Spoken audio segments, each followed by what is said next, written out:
Saint Luc, qui veut faire œuvre d'historien, présente ainsi Jésus.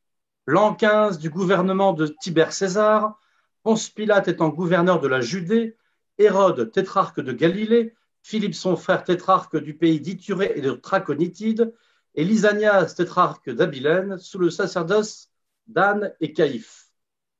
Je m'excuse d'avoir cité tous ces noms un peu étranges, mais Saint Luc lui-même veut situer très précisément sous un gouvernement politique et religieux précis l'arrivée de Jésus dans l'histoire humaine.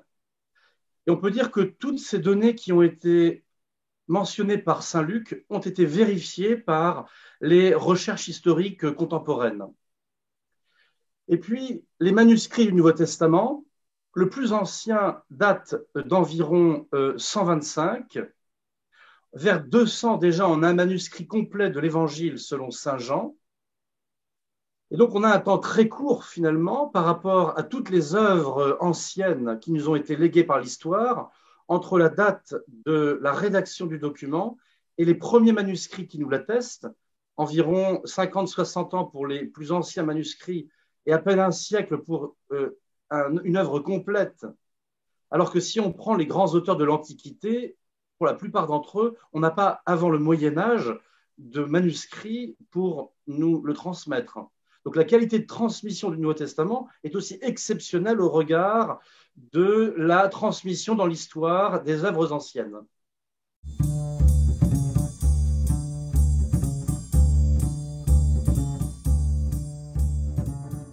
Ce n'étaient pas les habitudes de l'historiographie à l'époque, c'est plus le personnage moral qu'on recherche à présenter dans la biographie ancienne. Il y a un seul moment où 3 témoins nous décrivent le visage de Jésus, c'est dans la transfiguration. Son visage devint resplendissant comme le soleil. C'est tout ce que l'on sait. On peut penser que, indépendamment de la transfiguration, cette impression de lumière produite par le visage de Jésus de Nazareth était particulièrement frappante. Ce que mentionnent les évangiles, c'est son regard. Une expression récurrente dans les évangiles, c'est la suivante, fixant sur eux son regard. Et donc le visage de Jésus pénètre de l'intérieur celui qui le regarde, fixe la personne, laisse une impression profonde.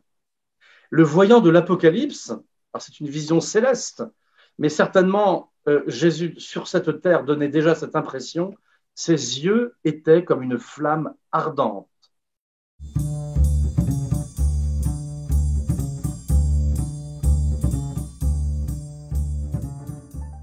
L'élément le plus impressionnant que nous ayons et le plus vraisemblable, c'est le suaire de Turin.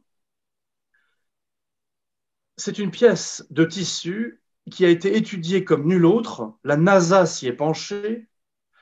Les plus grands cabinets et laboratoires d'analyse scientifique s'y sont intéressés. Et je pense pouvoir dire que toutes les observations qui ont été faites convergent dans le sens de l'authenticité. Il y a seulement un test sur lequel on revient souvent, qui est le test au carbone 14 des années 80, mais qui a été depuis invalidé car l'expérience était gênée par d'autres éléments. C'est de toute évidence un tissu du 1er siècle de notre ère, confectionné en Palestine. On y a retrouvé par exemple de nombreux pollens. C'est un homme de 30-35 ans, mort crucifié, avec une blessure au côté droit jusqu'au cœur et un écoulement, flagellé, couronné d'épines.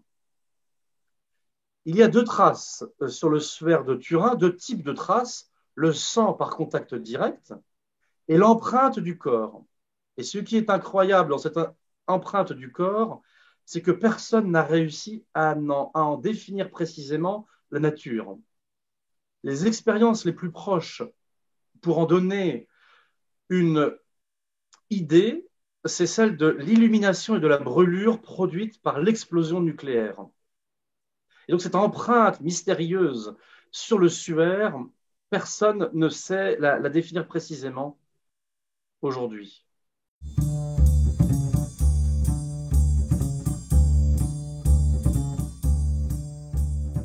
Alors la première chose, c'est les évangiles qui sont le témoignage indépassable, le regard de Jésus. Pensons à cette expression, une flamme ardente. Donc, on peut penser au regard que Jésus pose sur nous et chacun le recevoir avec ce que nous sommes.